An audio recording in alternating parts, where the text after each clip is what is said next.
बिस्मिल्लाहिर्रहमानिर्रहीम।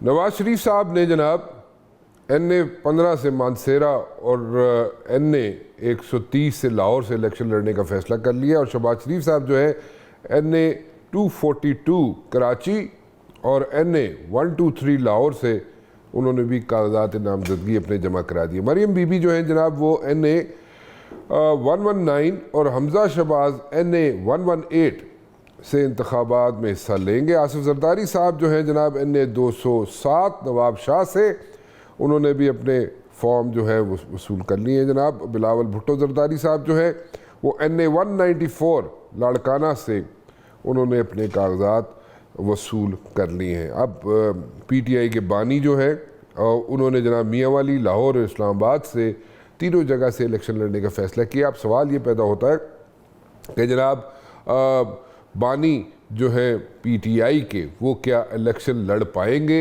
या नहीं। अभी तक मैं अपना एक यहाँ पे टेक दे सकता हूँ कि अभी तक जो मेरी इंफॉर्मेशन है, मेरा ज़ाती ख्याल ये है कि इमरान खान साहब जो है या PTI के बानी जो हैं वो इलेक्शन में पार्टिसिपेशन शायद ना कर सकें। There are very bright chances कि वो जनाब इलेक्शन में पार्टिसिपेट ना कर सकें और इस तरह जनाब गहमा गहमी तो जारी है। और इसके साथ साथ एज़ वी टॉक जब ये शो चल रहा है इसमें इलेक्शन कमीशन में सब लोग जो है सर जोड़ के बैठे हुए हैं कि जनाब बैलेट पेपर पर बल्ले का निशान होगा या नहीं होगा। अब इस पर भी मैं अपनी राय दे सकता हूँ, मैं अपनी जनाब यहाँ पे इनपुट दे सकता हूँ। देयर आर ब्राइट चांसेस कि बैलेट पेपर पर बल्ले का निशान होगा। अब फ़ैसला क्या आता है मुझे नहीं पता और अगर दौरान शो अगर फ़ैसला आ जाता है तो मैं उस पर ज़रूर आपको अपडेट करूँगा। लेकिन फ़िलहाल जो है सब लोग जो है इलेक्शन कमीशन में सर जोड़ कर बैठे हुए हैं, फ़ैसले का इंतज़ार है और जैसे ही कोई फ़ैसला आता है ड्यूरिंग द शो तो वो हम आपको ज़रूर बताएंगे। लेकिन उससे पहले हमारी एक रीत है सुनो टीवी की, हम लोग ब्रेक ज़रूर करेंगे स्टोरी और हम लोग आपको सबसे पहले बताएगा सुनो टीवी कि जनाब इलेक्शन में जो बल्ले का निशान है बैलेट पेपर पर होगा या नहीं होगा। दैट इज़ फॉर श्योर कि सुनो टीवी आपको ब्रेकिंग न्यूज़ देगा और सबसे पहले दे देगा।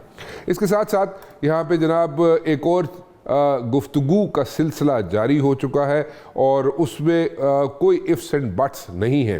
One thing is for sure कि जनाब सेनेट के इलेक्शन से पहले इलेक्शंस होंगे, इसमें कोई दो राय नहीं है और इसी तरह ही होने जा रहा है।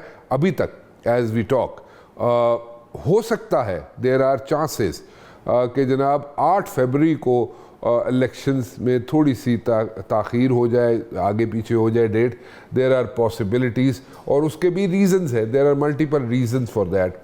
और उसमें ये हो सकता है कि देखें इस वक्त हमारी इंटरनल सिक्योरिटी के जो इश्यूज़ हैं उसको ज़रूर मद्देनज़र रखिएगा। उसके साथ साथ वेस्टर्न बॉर्डर और ईस्टर्न बॉर्डर पे जो कुछ हो रहा है इस वक्त वो भी आपके सामने है, मुझे उसको बताने की ज़रूरत नहीं है आपको।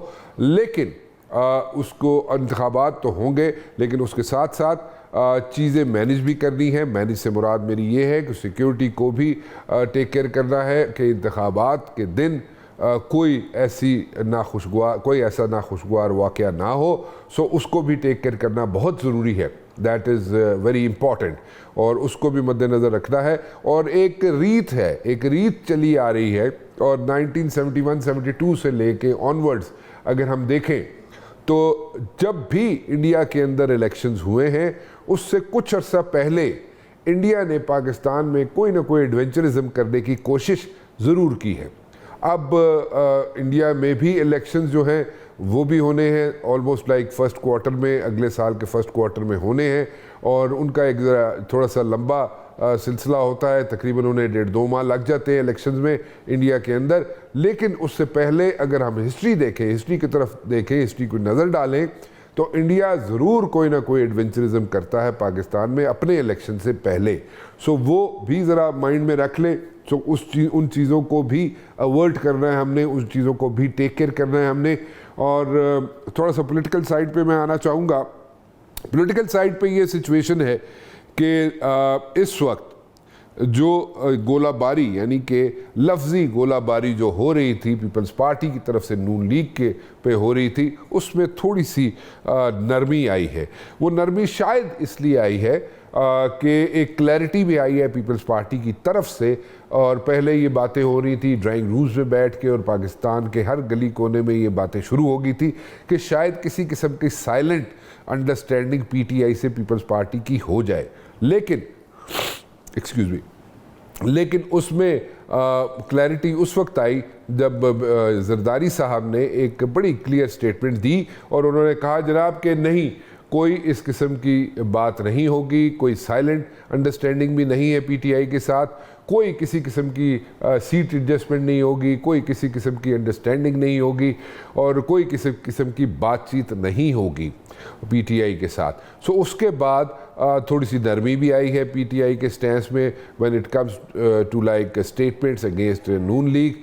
और उसमें क्यों ये नरमी आई है और उसके बाद थोड़े से हालात ऐसे लगते हैं पीपल्स पार्टी के अंदर कि वो जनाब थोड़ा सा असर्ट कर रहे हैं, थोड़ा सा फ्रंट फुट पे आके खेलने की एक मरतबा फिर कोशिश कर रहे हैं। और बलूचिस्तान आपके सामने है, बलूचिस्तान में जो जलसा हुआ पीपल्स पार्टी का, उसके बाद पीपल्स पार्टी के अंदर लोगों ने शमूलियत इख्तियार करनी शुरू कर दी।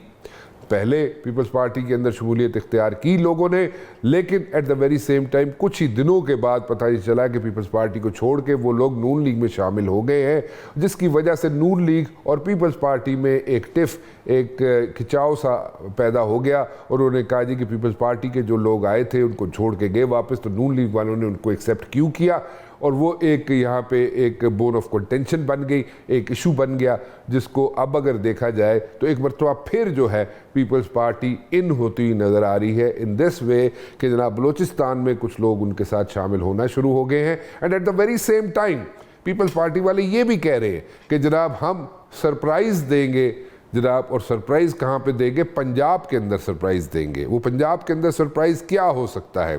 बिलावल भुट्टो तो जो है वो तो इलेक्शन लड़ रहे हैं लाहौर से, और उन्होंने तो लड़ने का फ़ैसला कर लिया, लाहौर से इलेक्शन लड़ सकते हैं बिलावल भुट्टो जरदारी साहब, और लाड़काना से भी लड़ सकते हैं, देयर इज़ अ पॉसिबिलिटी। लेकिन लाहौर से फ़िलहाल ख़बरें ये आ रही हैं कि जनाब लाहौर से भी बिलावल इलेक्शन लड़ सकते हैं। जब मरियम बीबी अगर कराची से इलेक्शन लड़ सकती है तो बिलावल साहब भी लाहौर से लड़ने की कोशिश तो ज़रूर कर सकते हैं और करेंगे, और वही सरप्राइज़ हो सकता है या उसके अलावा कोई सरप्राइज़ है। What is that surprise which is in the offing, वो ज़रा हम जानना चाहेंगे। और इन सब चीज़ों को थोड़ा सा माइन्यूटली इन डिटेल जाके कुछ ज़रा करख्त सवालात हैं, थोड़े से कड़वे सवालात हैं, वो मैं ज़रूर करना चाहूँगा, और उन लोगों से करना चाहूँगा जो लोग करता धरता है, दो people who do matter in the party, in Peoples Party and PTI also. इन दोनों पार्टीज़ में जो लोग मैटर करते हैं, जो डिसीजन मेकिंग में मैटर करते हैं, या जिनको पता है कि हो क्या रहा है और वो ज़रा थोड़े से करीब भी है अपनी लीडरशिप के। ठीक है, उतार चढ़ाव होता रहता है, लेकिन then again I personally think मेरा जो कैरियर है, प्रोफेशनल कैरियर है 35 साल का, उसमें मुझे समझ ये आती है कि ये लोग जो आज मैं अपने शो में इंट्रोड्यूस कराऊंगा आपको, वो लोग लीडरशिप के करीब ज़रूर हैं। नाउ वो लोग कौन से हैं, मैं उनका भी जिक्र करना ज़रूर चाहूँगा यहाँ पे, और मेरे साथ मौजूद होंगे जनाब यहाँ पे खुर्शीद शाह साहब। उसके साथ साथ दूसरे हाफ में मैं बात करना चाहूँगा जनाब अली मोहम्मद ख़ान साहब से, जिनका ताल्लुक़ पीटीआई से है, और उनकी एक स्टेटमेंट आजकल बड़ी गर्दिश में है, और वो अपनी एक नई रिक्वेस्ट, इल्तिजा और एक सजेशन आई वुड से लेके आए हुए हैं, and that is very unusual. और इस इन्वायरमेंट में, इस जो इस वक्त इन्वायरमेंट चल रही है when it comes to like PTI, तो उसमें वो क्या एक्सेप्टेबल होगी या नहीं होगी, या वो हो सकती है एक्सेप्टेबल या नहीं हो सकती, उस पर भी हम बात करना चाहेंगे। लेकिन पहले मेरे साथ मौजूद होंगे खुर्शीद शाह साहब। ये थोड़ा सा एग्रेसिव जो एटीट्यूड था टूवर्ड्स नून लीग, उसमें थोड़ी सी नरमी आई है, उसकी वजह यही है कि एक क्लैरिटी के साथ बयान आ गया है सामने जरदारी साहब का कि जनाब पीटीआई के साथ नथिंग डूइंग विद पीटीआई के साथ कुछ नहीं होगा, पीटीआई के साथ कोई इल्हाक नहीं होगा, कोई साइलेंट अंडरस्टैंडिंग नहीं होगी, कोई सीट एडजस्टमेंट नहीं होगी। और उसके बाद थोड़ा सा मतलब कि मेरे ख्याल में प्रेशर जो है वो भी आप लोगों पे जो पड़ा हुआ था वो भी किसी हद तक सबसाइड हो गया है। But at the very same time आप अभी भी कह रहे हैं, आप लोग पीपल्स पार्टी वाले, कि आपको लेवल प्लेइंग फील्ड नहीं मिल रही। लेवल प्लेइंग फील्ड से क्या मुराद है? कि आपके बंदे लग जाएं हर जगह पे, या आपके खिलाफ जो यहाँ पे इत्तेहाद बन रहे हैं जीटीए का, उसके साथ जनाब एमक्यूएम का और मुस्लिम लीग नून का, वो कराची की हद तक अगर देखा जाए तो वो उसको ज़रा डिफ्यूज़ किया जाए, या उस पर वो जो आपको प्रेशर उससे आता हुआ नज़र आता है, या what exactly do you mean by level playing field? जी देखें, हमारा जो पोजीशन जो कल थी वो आज भी है। अच्छा, हम चाहते थे कि इलेक्शंस हों। पहले तो मैं सुप्रीम कोर्ट के चीफ जस्टिस ऑफ पाकिस्तान का शुक्रिया अदा करता हूँ कि उसने बड़ा कंफ्यूजन जो था वो दूर किया और तारीख को ऐलान कर दिया। हम इलेक्शन मोड में चले गए। अभी तक पीपल्स पार्टी वाहिद जमात है जो आवाम के अंदर है और हम अपना मौक़िफ़ पेश कर रहे हैं। एक वक्त था जब हमने कहा कि ये चीज़ें हम कहते आ रहे थे, एग्रेसिवली कहते थे। अब जब इलेक्शन हो रही है तो अभी हमें बातें करनी चाहिए इलेक्शन वाली। हम किसी को गालम गलौज पे यकीन नहीं रखते। पहले दिन से हमारे लीडरशिप का ये कहना है कि हमें सबके साथ मिलकर चलना है और सबको साथ लेके चल रहा है, तब जाके पाकिस्तान में जो सिचुएशन है, इकोनॉमिक सिचुएशन है, वो ठीक हो सकती है। अकेली कोई पार्टी कुछ नहीं कर सकती। ये तो हमारा पहले दिन से मौक़िफ़ था और एग्रेसिवली हम चल भी रहे थे और चल भी रहे हैं। और इस वक्त भी हमें जो देखने में आता है कि लेवल प्लेइंग फील्ड नहीं है, वो इसलिए नहीं है कि अभी तक कल एक शो में मैं देख रहा था कि उस शो में ये बात कही जा रही थी कि अब भी मुस्लिम लीग नून के बहुत से लोग जो हैं वो हुकूमत में बैठे हुए हैं, बड़ी इंपॉर्टेंट पोजीशन पर बैठे हुए हैं। इलेक्शन कमीशन ने भी उसका नोटिस दिया है। तो ये बातें हैं, ये जो हम ये बातें कहते हैं तो ये एग्रेसिव मोड तो नून की तरफ है, पीटीआई के लोग तो नहीं बैठे हुकूमत में। तो पता नहीं आप कैसे कह रहे हैं कि एग्रेसिव मूड था और हमारा अपनी कल भी वही था मौक़िफ़, आज भी वही मौक़िफ़ है। हाँ, ये बात है कि पीटीआई के साथ नेचुरली कल भी अलायंस हमारा नहीं था, आज भी अलायंस नहीं है, न कल अलायंस हो सकता है। बिल्कुल क्लियर है इस बात पे। हम कोई अलायंस नहीं था, न है, न होगा। क्योंकि जब हम हुकूमत में थे हमने बातें करने की कोशिश की। जो मौक़िफ़ रहा पीटीआई का वो यही रहा कि इन लोगों से बातचीत नहीं करनी, तो नहीं करनी। तो आज तक भी हम भी नहीं करते बात, अब क्यों करें बात? अच्छा, ये कौन सी ऑफर आई थी? आखिरी जो लेग चल रही थी, आखिरी जो टाइम चल रहा था पीटीआई की हुकूमत का, उसमें कोई आप लोगों को ऑफर आई थी पीपल्स पार्टी को या जरदारी साहब को कि जनाब पीटीआई के साथ इल्हाक करने के लिए, पीटीआई पीपल्स पार्टी के साथ इल्हाक करने के लिए या बातचीत करने के लिए तैयार है? जी नहीं, कोई ऐसी बात बिल्कुल नहीं। कोई ऐसी बात नहीं हुई? मतलब आपको कोई ऑफर नहीं आई थी पीटीआई की तरफ से कि जनाब आप लोग हमसे बातचीत कर लें? पीपल्स पार्टी को कोई ऐसी ऑफर नहीं आई थी? आपको पता है कि मैं पार्टी के अंदर हूँ और उन मीटिंगों में बैठता रहा हूँ। कोई ऐसी बात नहीं थी, नहीं हमने दिक्कत की, नहीं किसी को कहा। नहीं, आपने नहीं कहा, आपने नहीं कहा। आपको पीटीआई से कोई ऑफर आई थी?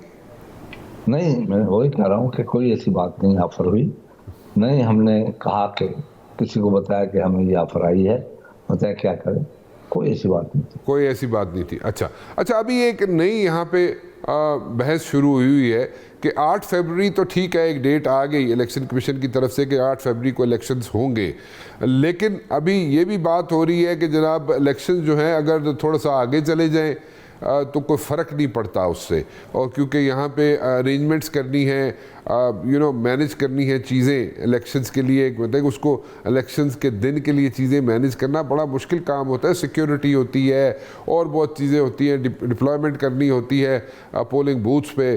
और मतलब इस वक्त जो सिक्योरिटी के इंटरनल हालात हैं या बॉर्डर्स के हालात हैं, वेस्टर्न बॉर्डर हो या ईस्टर्न बॉर्डर हो, उसमें ऐसी कोई सिचुएशन चल रही है। लेकिन eight the very same time election भी कराने हैं। तो 8 8 फरवरी से अगर आगे थोड़ा सा अगर इलेक्शन चले जाएं तो कोई मुज़ायका तो नहीं है मेरे ख्याल में।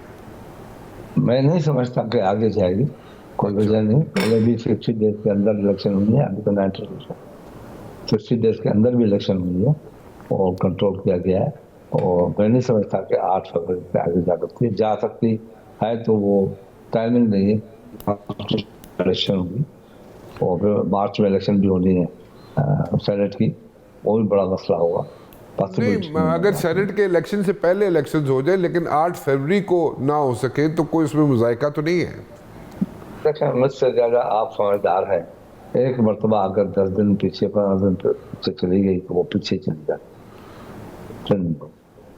तो आप ये कह रहे हैं कि अगर 8 फरवरी से थोड़ा सा आगे चले गए इलेक्शन तो फिर मुश्किलात हो जाएंगी इलेक्शन करवाने में, ये कह रहे हैं आप?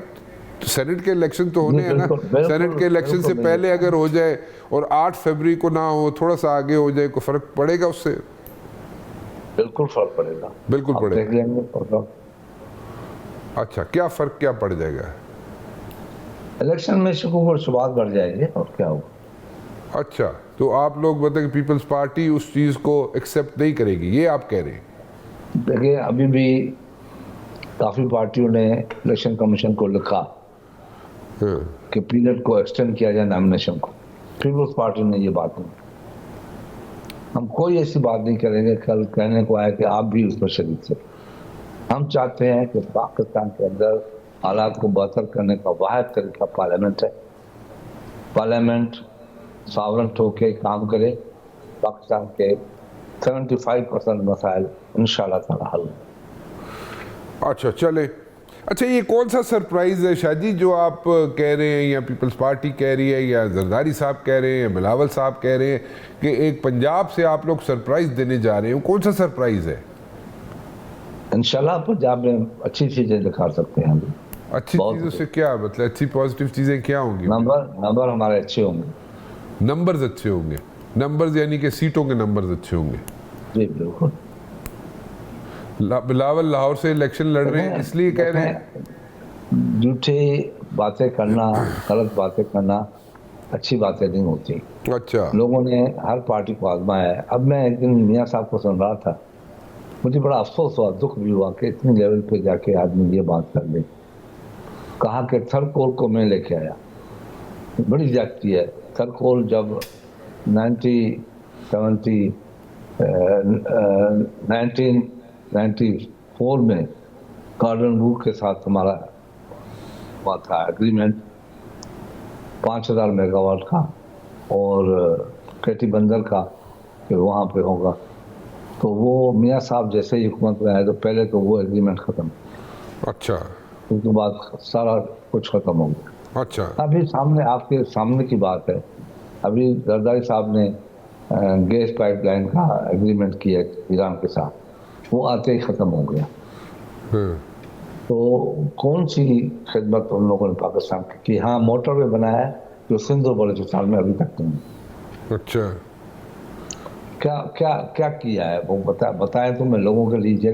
या तनख्वाहें लोगों की बढ़ाई है, लोगों की जो वेल्थ है उसको बेहतर किया है, या कोई एग्रीकल्चर में कोई इतना बड़ा कारनामा किया हो, या लेबर पॉलिसी में ऐसी अच्छी पॉलिसी लेके आया हो, या किसान पॉलिसी लेके आए हो। बताएं जरा आके कि हमने ये किया, ये हुआ। हम बता रहे हैं हम बता रहे हैं कि हमने एग्रीकल्चर को रिकॉर्ड अपनी जो प्रोडक्शन है वो ये 11% इम्प्रूव हुई थी एग्रीकल्चर, जो आज तक नहीं मिली है, तो आज तक नहीं हो सकती है।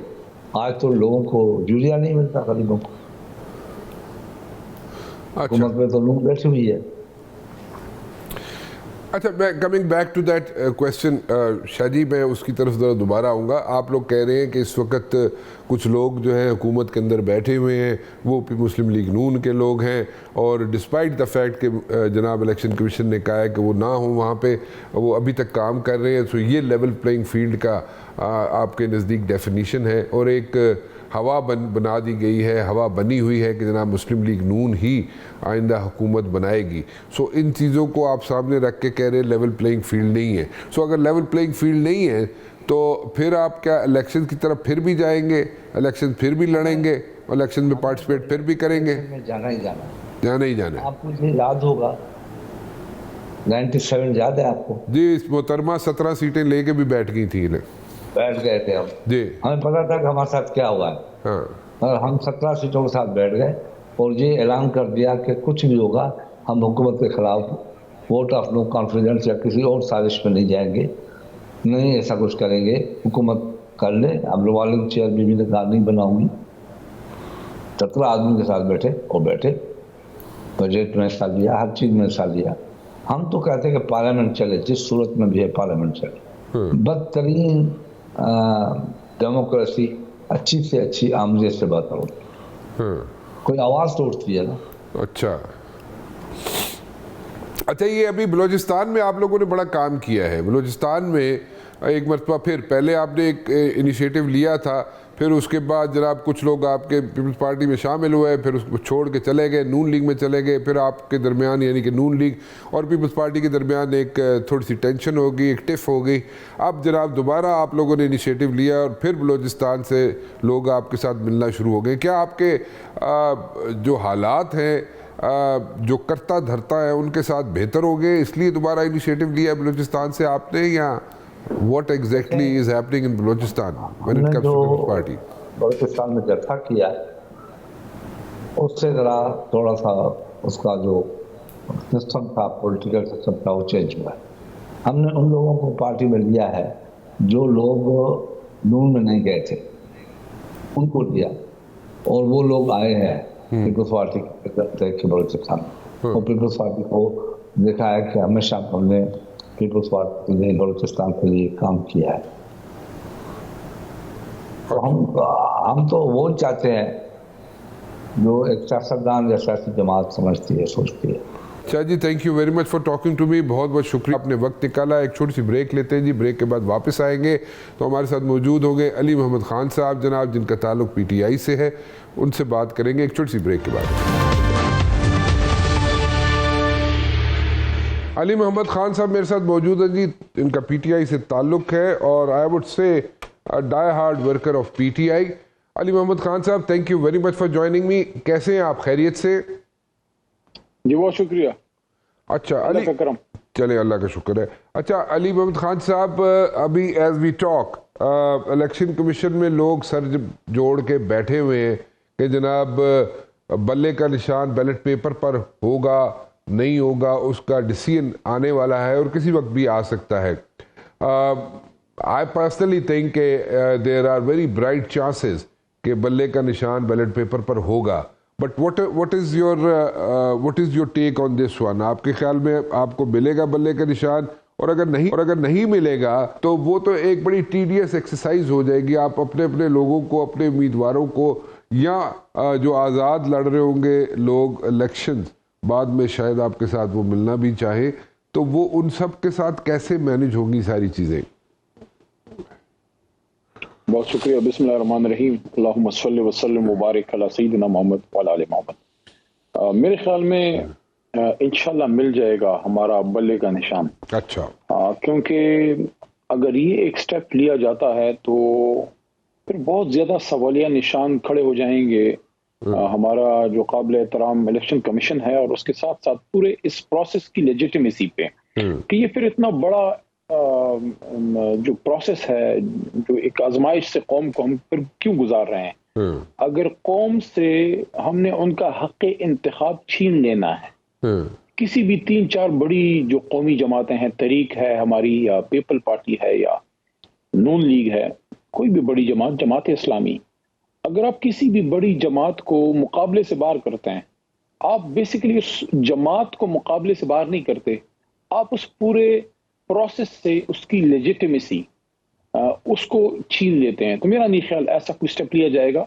होपफुली ये होगा और निशान भी मिलेगा और इलेक्शन होगा, क्योंकि अभी 2-3 दिनों से आपने जो देखा, जिस तरह तहरीक इंसाफ के कारकुनान को मसाइल का सामना रहा है अपनी सिर्फ कागजाती नामजदगी जमा कराने में, खासकर पंजाब में, तो आप देख लें कि कितने सवालिया निशान खड़े हो रहे हैं। तो what do you have to do about this one? अगर आपको मुश्किलात का सामना करना पड़ रहा है, आपके उम्मीदवारों को, तो उसकी क्या स्ट्रेटजी क्या है आप लोगों के पास?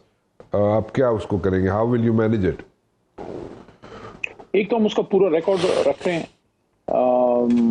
प्रॉपर वीडियो पे, ऑडियो पे, टेक्स्ट में, और उसके साथ साथ पिटिशंस मुतालिका इलेक्शन कमीशन जो ऑफिस हैं वहाँ और प्लस कोर्ट्स में, कि ये सारा रिकॉर्ड का हिस्सा बनता जा रहा है। देखें, कोई वजह नहीं है कि एक शख्स डॉक्यूमेंट्स लेके जा रहा है भरने के लिए, आप उसे छीन रहे हैं। क्यों? क्योंकि उसका ताल्लुक तहरीक इंसाफ से है, या एक शख्स ने डॉक्यूमेंट्स जमा कर दिए हैं और वो जमा कर रहा है और आप जो है आप उसको जमा नहीं करने दे रहे। या बहुत सी जगहों पे मेरे पास पूरा रिकॉर्ड यहाँ मौजूद है, आपके पास टाइम कम है वरना मैं सारा आपके सामने रख देता, कि आरोज उठ रहे हैं, यानी कि वाई जैसे बड़ा मशहूर इलाका है जहाँ काफी खबरों में भी रहा, हाज आसिफ साहब गए हैं, डॉक्यूमेंट जमा कर दें।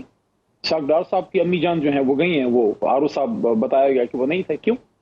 क्या वो इस मुल्क, देखें भूल जाएं भूल जाएं, वो अपना उस्मान की वालदा है, she is a citizen of Pakistan यार, उसको राइट है। इस तरह बहुत सी चीजें, तो ये सारा हम रिकॉर्ड, तो आप मुझे बताएं किस तरह आप ये कर सकते हैं?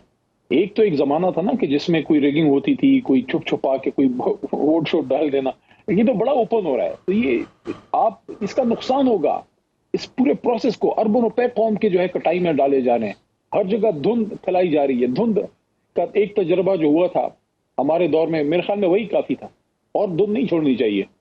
आपके दौर में कौन सा तजर्बा हुआ था? एक जगह पे हुआ था ना जी तजर्बा। अच्छा, ओके, एक जगह पे हुआ था तजर्बा, ठीक है, जहाँ पे धुंध आ गई, तजर्बा करने की। अच्छा, मैंने समझा आप किसी के भी दौर में धुंध नहीं छोड़नी चाहिए। आपने मुझे शक में डाल दिया। मैंने कहा आप 2018 की बात कर रहे हैं तजर्बे की, मैं उसमें वो सोच में पड़ गया। मैं 21 की बात कर रहा हूँ। अच्छा, 21 की बात कर रहे हैं, जब धुंध आ गई थी, बाय इलेक्शंस की बात कर रहे हैं, ठीक। वैसे भी धुंध का मौसम है, अल्लाह बचाए, अल्लाह करे साफ और शफाफ सूरज हमारे सरों पे तुलू रहे ये महीना डेढ़ में। आमीन जी, आमीन। अच्छा, ये बताइए कि आप लोग अभी are you happy with the decision which was taken by the बानी पीटीआई के जनाब फलां बंदा जो है वो चेयरमैन होगा? इसके अंदर भी काफ़ी आवाज़ें आनी शुरू हो गई थी within PTI. Some of the people did like it, a few people out of the country never liked it, and there was criticism also. So what exactly could have been the decision, or are you happy with the present chairman, PTI? Well, it's not about being happy or unhappy. It's about dealing with the situation in the most appropriate way. Okay. And that was probably the most appropriate decision by the founding chairman of Pakistan Tehreek Insaf. तो मेरे ख्याल में अब तो ये बात वैसे भी वो जो अदालत में कहता है ना, फ्रक्चुअस हो गई। अभी तो खान साहब इंशाल्लाह जल्द खुद निकल के आ रहे हैं, वापस बानी चेयरमैन बनेगा इंशाल्लाह। साइफर केस भी खत्म हो गया, मेन तो केस ही आपका खत्म हो गया, बाकी रह क्या गया। अच्छा, you are very optimistic he is coming out. इंशाल्लाह, why not. And you are optimistic that क्यों नहीं मुल्क का सबसे बड़ा लीडर इलेक्शन में हिस्सा ले? क्या वजह है? किसकी फरमाइश है? कोई बहुत प्यारा है जिसकी इतनी बड़ी फरमाइश आ गई है, कौम के सबसे बड़े लीडर को आउट करो। अच्छा, दिस इज इंटरेस्टिंग कि आप लोग, यू आर वेरी ऑप्टिमिस्टिक कि जनाब आपके बानी जो है पीटीआई के, वो आ रहे हैं और वो इलेक्शन में पार्टिसिपेट करेंगे। मुझे एक ब्रेक लेनी है, यहाँ पे एक ब्रेक ले सकता हूँ, तो अली मोहम्मद खान साहब हमारे साथ मौजूद होंगे एक छोटी सी ब्रेक के बाद। अली मोहम्मद खान साहब मेरे साथ मौजूद है जी। अली साहब, ब्रेक पे जाने से पहले आप कह रहे थे you are being very optimistic and you said कि जनाब बानी पीटीआई बाहर आ जाएंगे जेल से और इलेक्शन में पार्टिसिपेट भी करेंगे। कोई इस किस्म के इंडिकेटर्स तो नज़र नहीं आ रहे कि जनाब वो इलेक्शन में पार्टिसिपेट कर सके, तो आप कोई एक पॉलिटिकल स्टेटमेंट दे रहे हैं या you have some evidence for this one? नहीं, इट्स अ पॉलिटिकल को लीगल स्टेटमेंट। इसकी वजह ये है कि देखें, सबसे बड़ा जो इल्ज़ाम या सबसे बड़ा जो चार्ज जिसमें बहुत ही स्ट्रॉन्ग सेंटेंस का भी खुदा न खास्ता अगर आपको वो सजा मिलती है तो वो तो साइफर केस था। उसमें इतनी बड़ी आपको आज रिलीफ मिली है, सिर्फ बेल नहीं मिला। जो कमेंट्स हैं ऑनरेबल जज साहिबान के, केस ही आपका जो है हवा में उड़ गया, केस में रह क्या गया। तो कभी कभी जो ऑनरेबल जज साहिबान होते हैं वो बिल में ऐसे कमेंट्स करते हैं, जैसे मेरे पे एक करप्शन का केस था कोई फजूल किस्म का, जब ये सारे दहशतगर्दी वगैरह के खत्म हो गए, एमपीओ भी खत्म हो गया, तो 2 नंबर किस्म का केस बनाया बेल में जज साहब के आर्गुमेंट्स, उनका बेल ऑर्डर ऐसा था कि केस ही उनका जो है खुडे लाइन पड़ गया। तो एक तो ये साइफर वाला जब एक साइड पे हुआ है तो इस वक्त खान साहब की कोई ऐसी बड़ी डिस्क्वालिफिकेशन भी नहीं है। अब ये जो दो केसेस हैं, वी आर होपफुल, हमें अपने सुप्रीम कोर्ट पे भी एतमाद है कि हम पूरी उम्मीद है कि खान साहब, एक तो इलेक्शन से इनकी कॉन्टेस्ट में कोई मसला हमारे ख्याल में हमें तो कोई नजर नहीं आ रहा कि उनको इलेक्शन कॉन्टेस्ट जो है उनको उनका होना चाहिए, उनको वो इलेक्शन उनको लड़ना चाहिए और वो लड़ रहे हैं। और हमारे मियाँ वाली से उनके कागज जमा भी हो गए हैं, एक्सेप्ट हो गए, वहाँ एंटर हो गए, इंशाल्लाह एक्सेप्ट हो जाएंगे। तो इस पे हम होपफुल हैं। बाकी ये जो दो अलकादर ट्रस्ट है तोशा खाना वाला, होपफुली उसमें कोई रिलीफ उनको मिले। अभी we are sitting on 22 December, तो आप ये देख लें कि good 40+ days to the election, 40-45 दिन से ज्यादा है। तो होपफुली अगर खान साहब ने हमारे निकल आते हैं और हमें 10-15 दिन भी मिल गए तो आप देख लेंगे कि इंशाल्लाह मियाँ साहब जो हैं उनको वापसी जहाज का टिकट आप कटा के देंगे। अच्छा चले, बड़ी ऑप्टिमिस्टिक आपकी अप्रोच है, बड़ी आपने एक अपनी मतलब कि पीटीआई के अंदर रहते हुए आपने बड़ी एक स्वीपिंग स्टेटमेंट दे दी है। But at the very same time मैं ये जानना चाहूँगा कि अगर सपोजिटली आपके बानी जो है, पीटीआई के बानी जो है, अगर वो बाहर नहीं आते, इलेक्शन नहीं उसमें पार्टिसिपेट नहीं कर पाते, तो what is the backup plan उनकी जगह पे? यानी कि उस पीछे भी तो आपने कोई प्लान बी भी तो रखा होगा ना कि उनकी जगह पे कौन इलेक्शन लड़ेगा? Who is that guy? ये कल वसीम बादामी ने भी पूछा था। अच्छा, तो मैं हूँ वैसे सादा, अगर पुख्तनख्वा से इतना सादा नहीं हूँ कि आपको सारे बैकअप प्लान इधर बता दूं। अच्छा। लेकिन इंशाल्लाह हर चीज का कोई ना कोई इंतजाम है। ये जमात 27 साल से इन रोडों, इन गलियों में बनी है, ये प्लेट में बन के नहीं आई। और ये जो पिछला 1.5-2 साल का अरसा है, इसने इस जमात को जमात बनाया है। हम प्रो पाकिस्तान जमात हैं, हमारा किसी इदारे से कोई लड़ाई नहीं है। हम पाकिस्तान को ठीक करने के लिए यूथ को साथ लेके चले हैं। यूथ की पॉपुलर मूवमेंट है और मैं हर जगह ये बात कर रहा हूँ कि देखिए, आपको इसका अंदाजा नहीं है ये जमात किधर किधर घर कर चुकी है, हर घर में, हर दिल में घर कर चुकी है। चले, आपकी सादगी का इम्तिहान नहीं ले रहा मैं, लेकिन अगर मैं गलत कह रहा हूं तो मुझे करेक्ट कर दीजिएगा। क्या अबू जर नियाजी बैकअप प्लान है इमरान खान साहब पीटीआई की बानी की जगह? देखिए, मेरे ख्याल में एक तो लीडर का कोई मुतबादिल नहीं होता, लेकिन मुश्किल हालात में आपको कुछ ना कुछ जो है निज़ाम को चलाने के लिए आपको कोई केयर टेकर सेटअप या कोई मुंतजिम लाना पड़ता है। तो ऐसी बहुत सी चीजें ज़ेर गौर हो सकती हैं, लेकिन बहरहाल लीडर का कोई नेमुल बदल नहीं होता। तो बड़ा अच्छा आपने डिप्लोमेटिक स्टेटमेंट दिया है। मेरे ख्याल में आपने काफ़ी डिप्लोमेसी की किताबें पढ़ी हैं और आजकल भी मेरे हेनरी किसिंजर की ये पढ़ी है डिप्लोमेसी। बस समझ गया मैं, ख़त्म होगी बात। ठीक है, आगे चलते। लतीफ़ खोसा साहब कह रहे हैं, एक सवाल है, उनकी स्टेटमेंट है, उस पर जवाब चाहूँगा, उस पर इनपुट चाहूँगा आपका, कि लतीफ़ खोसा साहब कह रहे हैं जनाब के बानी चेयरमैन के बाद जो करता धरता है वो लतीफ़ खोसा साहब है। ऐसे ही है, पार्टी इसी तरह चल रही है। खोसा साहब हमारे दिलों के राजा हैं, वो पार्टी को छोड़े हमारा दिल है, ऐसी कौन सी बात है। 27 साल हम इधर इसीलिए तो बैठे थे कि खोसा साहब एक दिन आएंगे और खान साहब की जगह वो सब कुछ ले जाएंगे। ऐसी कोई बात नहीं, हमारे सीनियर हैं, हमारे दोस्त हैं, काबिल एहतराम है। जब पीपल्स पार्टी में भी थे तो बहुत प्यार से और इज्जत से बात करते थे। तो वो सारी चीजें अपनी जगह पे हैं। बहरहाल पार्टी का एक डिसिप्लिन है, और डिसिप्लिन के तहत जनाब इमरान खान साहब ने मोहतरम बैरिस्टर गौर साहब का नाम तजवीज़ किया और उसके बाद वो इलेक्ट हो गए या सिलेक्ट हो गए या नॉमिनेट हो गए, what ever you call it. लेकिन अब माशाल्लाह वो हमारे इंटरिम चेयरमैन हैं और खोसा साहब हमारे सीनियर लीडर हैं।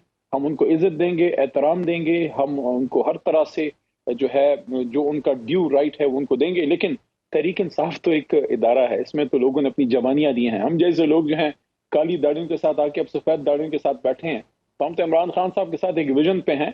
तो इंशाल्लाह थोड़ा उनको इधर वक्त गुजारने दें, हमारे बड़े हैं, दोस्त हैं, ट्यून इन हो जाएंगे। क्या हो जाएंगे? आखिरी सेंटेंस नहीं समझ आया, क्या हो जाएंगे? ट्यून इन हो जाएंगे, जमात के साथ वो चल पड़ेंगे। ट्यून इन हो जाएंगे। अच्छा, जमात के साथ चल पड़ेंगे इंशाल्लाह। अच्छा, मतलब कि आप जमात के अंदर जो आ जाए, कोई नया बंदा आ जाए, जैसे लतीफ़ खोसा साहब को आपने बड़ी डिप्लोमेटिक तरीके से आपने घेर घार के आपने ये कह दिया कि लतीफ़ खोसा साहब स्टैंड्स नोवेयर, जो आप कह रहे हैं इन सो मेनी वर्ड्स। नहीं, मैंने ये नहीं कहा। नहीं तो और क्या कहा ड्यू इज्जत ड्यू राइट नहीं, सब कुछ इज्जत मिलेगा, तो इज्जत लेकिन अपनी जमात जगह। में अंदर एक डिसिप्लिन है और जमात एक डिसिप्लिन से चलती है। सो वो आप उनको ट्यून इन हो जाएंगे, वो जमात आपने जमात सारे के हो अंदर जाते भी, हैं। अच्छा जमात के अंदर भी ट्यूनिंग का सिस्टम रखा हुआ है आपने? देखिए, जब आप जमात में आते हैं, दोस्तों के साथ मिलते हैं, बैठते हैं, मीटिंग्स अटेंड करते हैं, बहुत सी चीजें आप सीखते हैं, ठीक कुछ है, आप ठीक है, सिखाते ठीक है, भी ठीक हैं है, और ठीक है, आपको ठीक है। जमात का ये कल्चर बस का वो पता लग जाता है, जमात हेनरी कैसे आगे जाती है। हेनरी तो हमारी किसिंजर, जमात हेनरी किसिंजर, हमारी जमात बेसिकली जो है, it's it's a collection of equals, there is जी वन जी जी, अमंगस्ट मैं इक्वल, समझ गया। अली और वो मोहम्मद है साहब, इमरान खान अली साहब। मोहम्मद साहब, बाकी ये सारे लोग जो हैं वो अली एक मोहम्मद नजरियाती साहब, तौर पे ये सारे एक दूसरे का अटैच हैं अली और मोहम्मद एक साहब, मैं बिल्कुल सिस्टम के तहत जमात चलती है। मैं बिल्कुल समझ गया अली मोहम्मद साहब। ये आपने जो लेटली किताब पढ़ी है हेनरी किसिंजर की, आप उसमें बहुत इन्फ्लुएंस किया है उसने आप पे, और बड़ी अच्छी स्टेटमेंट ये दे तो रहे मुझे हैं। मेरे उस्ताद मोहतरम मरहूम अब्दुल्ला जहान सानी साहब ने 2011 में पढ़ाई थी। उसके लेकिन बाद से आपने दोबारा फूलों जब के नीचे से बहुत सा पानी गुजर गया। नहीं, आपने दोबारा जब पढ़ी है ना, उसमें काफी असर हुआ है। एनीवे जी, अली मोहम्मद साहब, thank you very much for talking, बहुत शुक्रिया आपका। जाते जाते सिर्फ एक चीज जरूर कहूंगा, सब चीजें आपके सामने हैं, things are happening very fast, very swiftly, लेकिन प्लीज जरा थोड़ा सा एहतराम के साथ अगर हम लोग चलें, तो ये इलेक्शंस का जो वक्त है बड़ा मुश्किल वक्त है। इस पे ज़रा हर एक बंदे का, हर एक लीडर का, हर एक पार्टी के वर्कर का अगर इज्जत और एहतराम के साथ अगर हम चलें तो बहुत अच्छा हो जाएगा। फिलहाल राना मुबशिर को इजाज़त दीजिए, कल 7 बजे फिर हाजिर हूँगा। टिल देन अल्लाह हाफिज़।